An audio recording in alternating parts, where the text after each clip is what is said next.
Nesse vídeo aqui eu vou estar fazendo uma análise do Intel Celeron 6305. Para quem não sabe, ele é um processador para notebook que foi lançado no quarto semestre de 2020.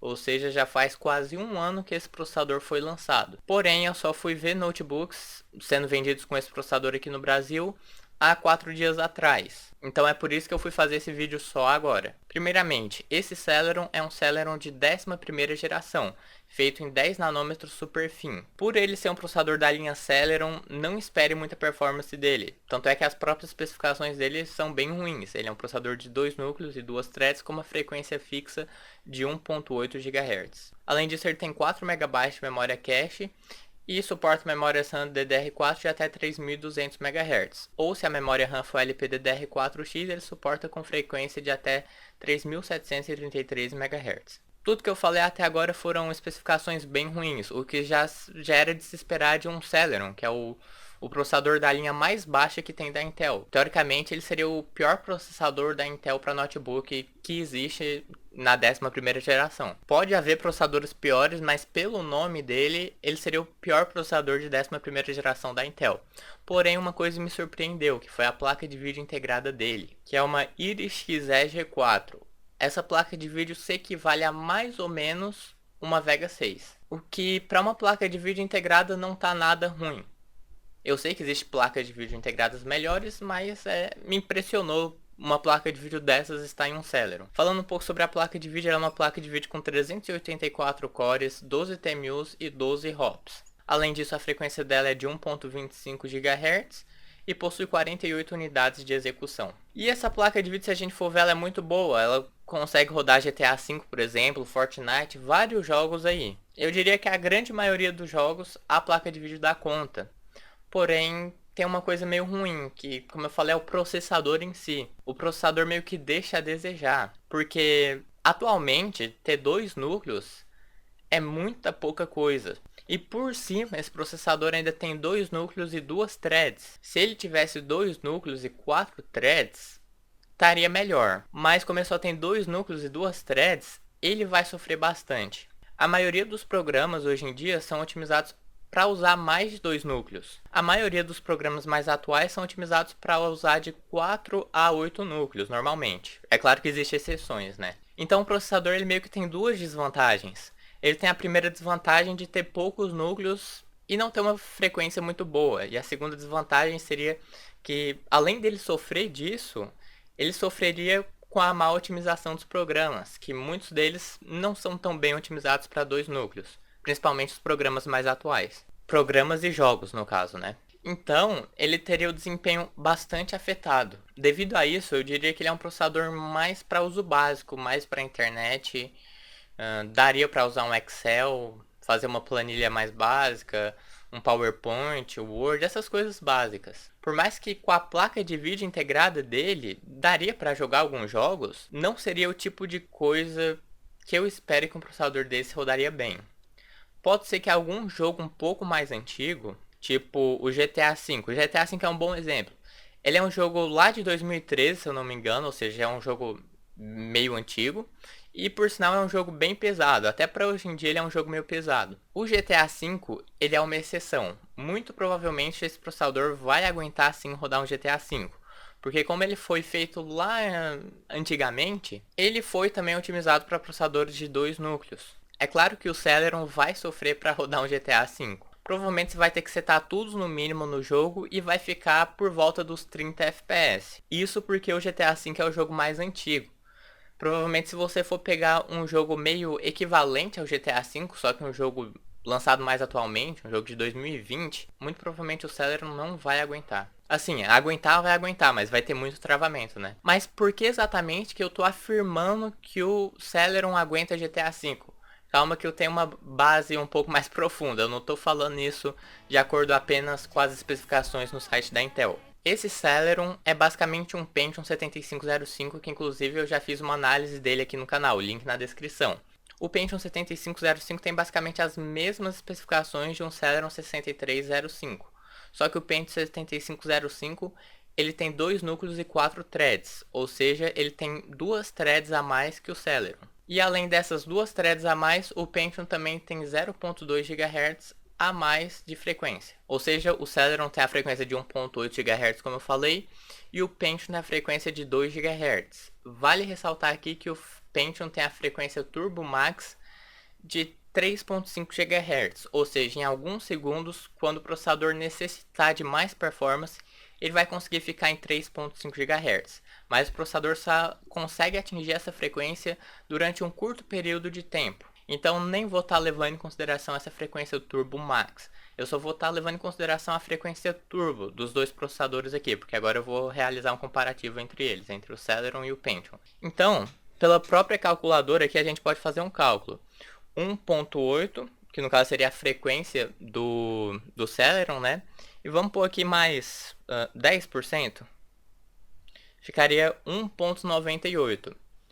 E isso inclusive está muito perto dos 2, que seriam os 2 GHz do Pentium. Ou seja, teoricamente dá pra gente afirmar que o Pentium teria pelo menos 10% a mais de performance que o Celeron. Isso sem levar em consideração as threads. Para quem não sabe, as threads é basicamente quando o processador tem, por exemplo, 2 núcleos, mas ele finge ter 4 núcleos. De forma resumida seria isso daí. Então, eu fui pesquisar na internet processadores de mesma geração que tenha a mesma quantidade de núcleos, porém um tem o dobro de threads. Por exemplo, vendo a pontuação de um Core i7 4770 no Cinebench R20 versus um Core i5 4505, se a gente for ver, esses dois processadores têm mais ou menos a mesma frequência, porém o Core i7 ele tem 4 núcleos e 8 threads, enquanto o Core i5 tem 4 núcleos e 4 threads. Os dois processadores têm a mesma quantidade de núcleos, porém o Core i7 ele tem 4 threads a mais. E essas 4 threads a mais resultaram em cerca de 20% de performance a mais. E isso não foi só com esse comparativo, eu também comparei, por exemplo, um Ryzen 3 1200 versus um Ryzen 5 1400. Que no caso o Ryzen 3 tem 4 cores e 4 threads, enquanto o Ryzen 5 tem 4 cores e 8 threads. Também comparei o Ryzen 5 3500 versus o Ryzen 5 3600. O Ryzen 5 3500 tem 6 núcleos e 6 threads, e o Ryzen 5 3600 tem 6 núcleos e 12 threads. E novamente, a diferença de performance entre um e outro foi de aproximadamente 25%. Ou seja, meio que dá para mim afirmar aqui que esse dobro de threads a mais resultaria em uma performance de cerca de 20 a 30%. Então vamos ser meio pessimista aqui e vamos levar em consideração que o Pentium 7505 tem cerca de 20% a mais de performance devido aos threads, comparando ao Celeron 6305. Então, juntando esses 20% mais os 10% que eu falei da frequência que ele tem a mais, fica aí 30%. Um Pentium 7505 teria pelo menos 30% a mais de performance que um Celeron 6305. Como eu estou falando muito sobre o Pentium 7505, é importante que você já tenha uma base sobre esse Pentium 7505. Então, novamente, se você não viu o meu vídeo sobre o Pentium 7505, vai lá ver e depois volta aqui, link na descrição. E no meu vídeo antigo eu mostrei a pontuação do Cinebench R15 do Pentium Gold 7505, que no caso ele teve a pontuação de 389 CBs, que é 389 pontos, eu gosto de chamar assim, né?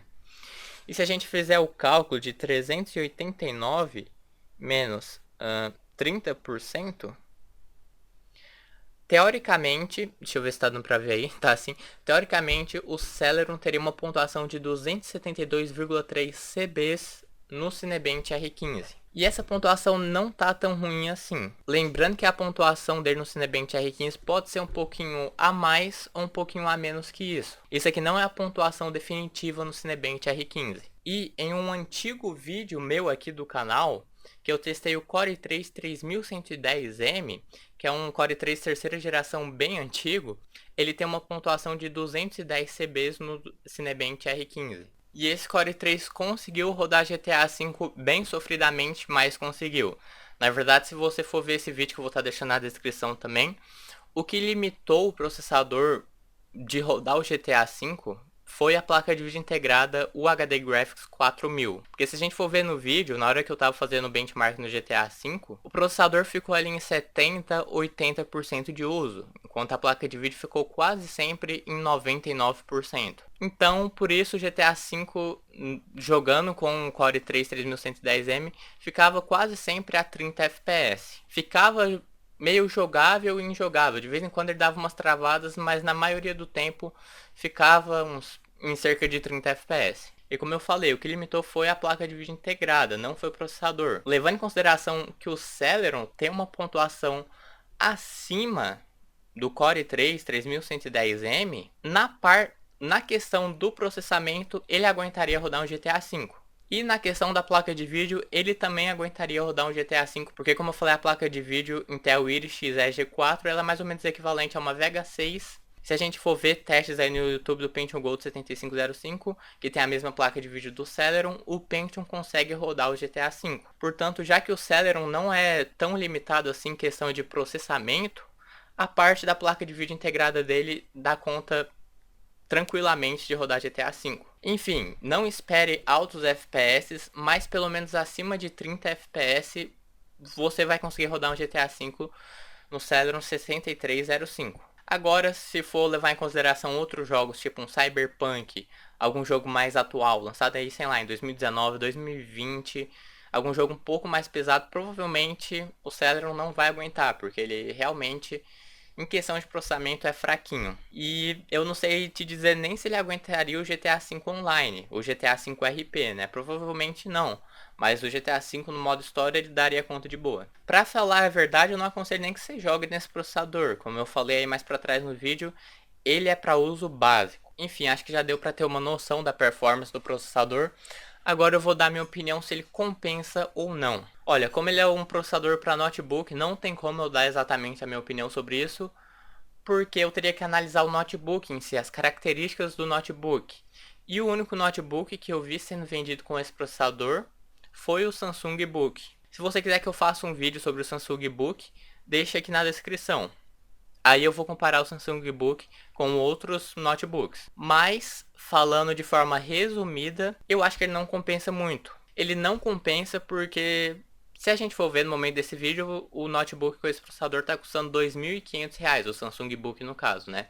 Eu já vi ele ser vendido por R$ 2.300. Mas vamos levar em consideração o preço mais baixo que eu vi ele ser vendido, que foi R$ 2.300. Por R$ 2.600, mais ou menos uns R$ 300 a mais, você leva um processador que eu considero bastante melhor, que seria o Pentium Gold 7505. Com o Pentium Gold 7505 já é um processador muito mais garantido para você que pensa em jogar. Agora, para você que tem certeza absoluta, não gosta de jogo, não vai jogar, você só usa coisas básicas, você basicamente só usa o navegador do computador, pode ser que compense um Celeron 6305 para você. Atualmente dá para você usar a internet de boa com ele, ver vídeo no YouTube. Porém, conforme os anos vai passando, o navegador em si vai atualizando, a internet vai atualizando, as propagandas, os anúncios vão atualizando e cada vez o layout dos sites vão ficando mais pesados. As propagandas vão ficando, às vezes fica um GIF, fica um vídeo, isso acaba deixando a página, acaba deixando o navegador mais pesado. Então um processador desse pode ser que ele seja bom hoje em dia, porém ele não tem uma longevidade. Creio eu que daqui a alguns anos um processador desses já vai travar até para usar a internet, conforme os layouts vão atualizando, conforme as coisas vão ficando mais pesadas naturalmente. Então atualmente, se você for fazer coisas básicas, vai dar de boas, ele vai ser rapidinho.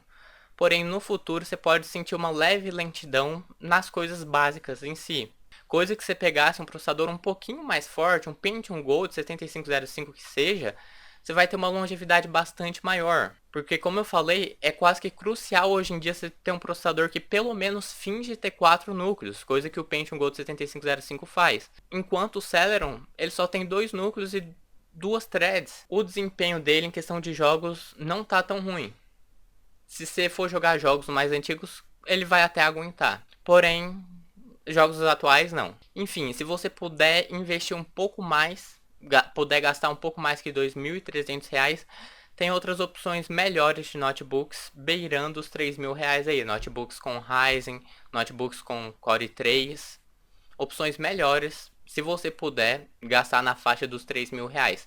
Eu pessoalmente, no momento desse vídeo, eu considero que os notebooks que estão tendo melhor custo-benefício tá custando ali na faixa dos R$ 3.000. Enfim, eu já dei a minha opinião sobre o Celeron. Eu vou deixando o vídeo por aqui. Se você quiser que eu faça uma análise do Samsung Book que possui o Celeron, comenta aí. Então é isso, eu vou indo nessa. Se você gostou, não esquece de deixar aquele like, inscreva-se no canal, compartilhe o vídeo e tchau!